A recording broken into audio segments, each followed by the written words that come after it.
안녕하십니까? 동양의 오랜 지혜, 명리학의 눈으로 세상의 흐름과 인간의 삶을 탐구하는 시간입니다. 예로부터 사람들은 한 나라나 공동체를 이끄는 지도자의 운명에 깊은 관심을 가져왔습니다.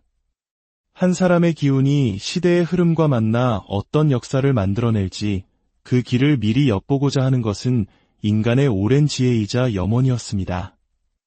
오늘 우리는 명리학이라는 정교한 분석 도구를 통해 최근 우리 사회의 중요한 리더로 부상한 한 인물의 사주를 깊이 들여다보고자 합니다.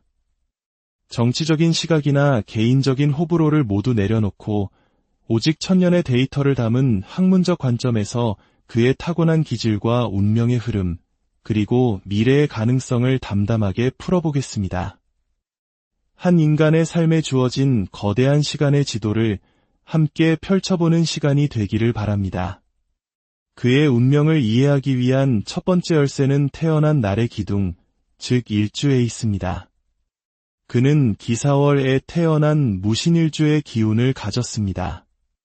이 무신일주를 그림처럼 그려본다면 그 의미는 더욱 선명해집니다.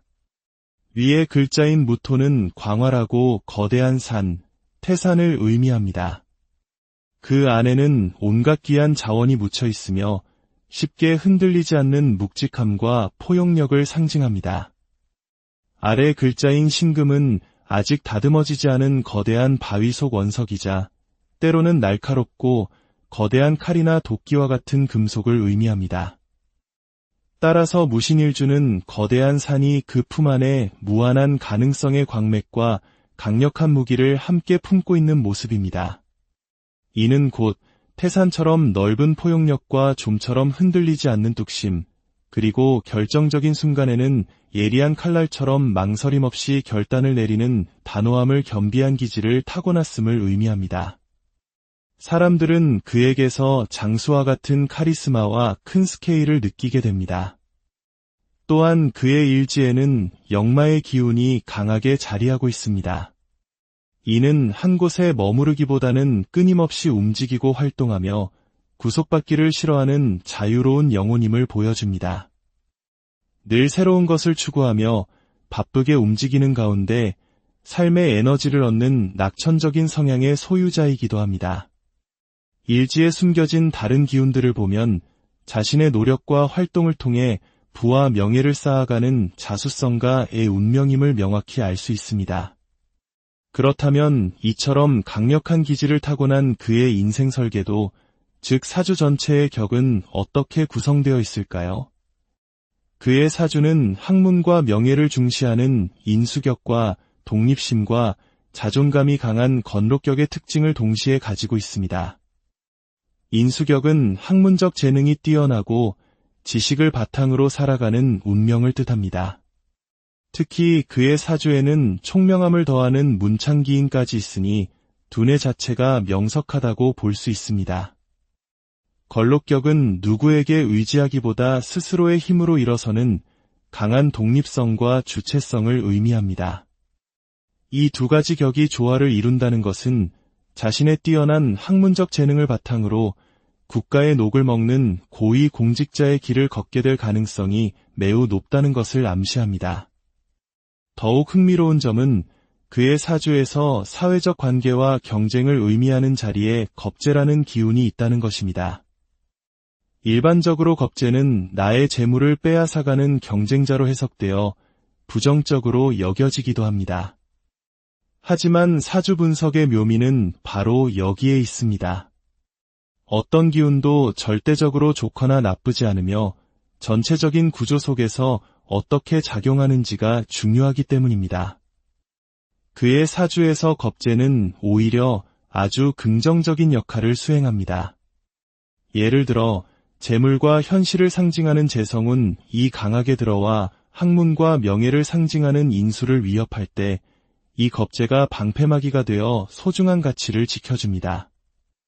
또한 자신을 힘들게 하는 편관이라는 시련의 운이 닥쳐올 때도 겁재가 그 어려움을 함께 막아내며 오히려 위기를 기회로 바꾸어 직업적인 큰 성과를 이끌어내는 역할을 합니다. 즉, 그는 경쟁자나 동료 덕에 더 크게 성장하고 어려움을 해결하는 이른바 라이벌 보기 좋은 특별한 사주 구조를 가졌다고 할 수 있습니다. 물론 완벽한 사주는 없습니다. 그의 사주에서 다소 약한 부분은 자신을 통제하고 조직에 융화되는 힘인 관성과 현실적인 결과물을 만들어내는 재성의 기운입니다. 하지만 그가 걸어온 삶의 궤적, 즉 판사와 국회의원이라는 경력은 명예와 권위를 상징하는 관성의 기운이 강하게 작용했음을 보여줍니다. 아마도 태어난 시 이 관성의 기운이 보충되어 있을 가능성이 높습니다. 재성이 약하다는 것은 때로 자신의 실속을 챙기기보다 대의를 좇으며 들인 노력에 비해 현실적인 결과물이 다소 부족하게 느껴질 수 있음을 의미합니다. 이제 그의 인생에 펼쳐질 시간의 흐름, 즉 대운과 연운을 통해 미래를 조망해 보겠습니다. 그는 현재 50대 대운을 지나고 있으며 이 시기에는 명예와 권력을 의미하는 관지군과 현실적 변화를 의미하는 재성운이 함께 들어와 있습니다. 특히 이 관지군은 단순히 순탄한 길이 아니라 여러 난제를 해결하며 더 큰 권력을 쟁취하는 양인합살의 형태로 나타납니다. 이는 독은 독으로 다스린다는 말처럼 어려운 위기 상황을 정면으로 돌파하며 오히려 자신의 입지를 굳히고 큰 공을 세우게 되는 매우 좋은 운입니다. 실제로 그가 판사직을 내려놓고 정치에 입문한 것, 그리고 당대표라는 중책을 맡게 된 것 모두 이러한 운의 흐름과 정확히 일치합니다. 물론 당 대표로서의 초기 여정은 순탄치만은 않을 것으로 보입니다. 올해 가을과 겨울, 동료나 경쟁자들과의 갈등으로 인한 잡음이 생기고 당내의 복잡한 문제들을 해결해야 하는 힘든 시기를 겪을 수 있습니다. 서로를 원망하고 시기하는 기운이 강해지므로 리더로서의 포용력과 지혜가 그 어느 때보다 중요해질 것입니다. 하지만 이 시기를 잘 극복하고 나면 2026년부터는 다시 안정적인 흐름이 시작됩니다. 특히 사주가 가장 반기는 좋은 기운인 용신운이 들어오면서 강력한 문서운이 작용합니다. 이는 그의 권위와 명예를 더욱 공고히 하고 안정적으로 조직을 이끌어 나갈 힘을 실어줄 것입니다.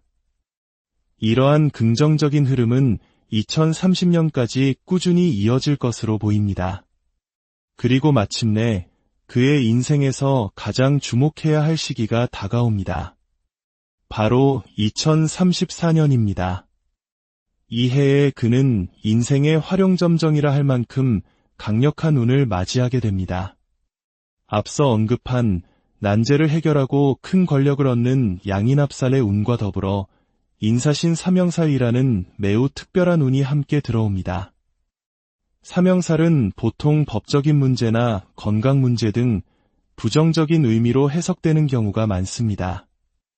하지만 그의 사주처럼 이미 형살의 기운을 가지고 있고 판사나 정치인처럼 권력과 형벌을 다루는 직업을 가진 사람에게 삼형살은 오히려 차원이 다른 거대한 권력을 손에 쥐는 승진운으로 작용합니다. 대중, 언론, 행정, 사법을 아우르는 막강한 통제권과 권력을 장악하게 됨을 의미합니다. 과거를 돌이켜보면 그가 만 29세에 판사로 임용되었을 때와 2022년 국회의원에 당선되었을 때 역시 바로 이 삼형살의 운이었습니다. 그런데 2034년에 오는 삼형살은 가장 좋은 운인 양인합살까지 겹쳐 있으니 그 힘은 과거와 비교할 수 없을 정도로 클 것입니다. 그의 정치 인생에서 가장 큰 획을 긋는 정점에 오르는 시기가 될 가능성이 매우 높습니다. 이것이 혹 대통령의 자리까지 의미하는 것인지 단정할 수는 없습니다. 하지만 사주에 나타난 운의 크기와 흐름만으로 본다면 충분히 그 가능성을 엿볼 수 있는 시기입니다. 그의 나이 59세부터 시작되는 다음 대운 역시 기존의 직위를 내려놓고 새로운 더 큰 자리로 나아가는 변화의 운이기 때문입니다. 이 강력한 기운은 2038년까지 길게 이어지니 과연 그가 운명의 흐름을 타고 어디까지 올라갈 수 있을지 지켜보는 것은 매우 흥미로운 일이 될 것입니다. 물론 그 과정이 순탄하기만 한 것은 아닙니다. 권력을 쥐는 과정에서 돈이나 사적인 문제와 관련된 구설이 따를 수 있으므로 스스로를 엄격하게 다스리는 자세가 필요합니다. 하지만 그의 사주에는 이 길을 해결하는 지혜와 표현력이 담겨 있기에 문제가 생기더라도 결국은 극복해 나갈 힘을 가지고 있습니다. 오늘 우리는 한 인물의 사주를 통해 그의 타고난 기질과 운명의 여정을 살펴보았습니다. 명리학은 정해진 미래를 예언하는 것이 아니라 한 사람에게 주어진 가능성의 지도와 시간의 흐름을 읽어내는 지혜입니다. 국가의 녹을 먹는 공직자의 팔자를 타고난 그는 인생의 중요한 시기마다 운의 도움을 받아왔습니다. 이제 당대표로서 당분간은 내부의 갈등을 해결해야 하는 힘든 시기를 거치겠지만 곧 안정을 찾고 더 큰 도약을 준비하게 될 것입니다. 그리고 2034년 그의 인생에 약속된 정점의 순간이 다가오고 있습니다. 그의 지지자라면 충분히 기대를 가지고 그의 행보를 지켜봐도 좋을 것 같습니다. 오늘 명리학의 깊이 있는 세계를 함께 탐험한 이 시간이 여러분에게 유익하셨기를 바랍니다. 만약 이 지혜의 이야기가 마음에 울림을 주었다면 좋아요와 구독으로 저희에게 큰 힘을 실어주십시오. 여러분의 관심은 저희가 더 깊고 의미 있는 콘텐츠를 만들어 나가는 소중한 에너지가 됩니다. 다음 시간에도 시간과 운명 속에 숨겨진 또 다른 흥미로운 이야기로 다시 찾아뵙겠습니다. 감사합니다.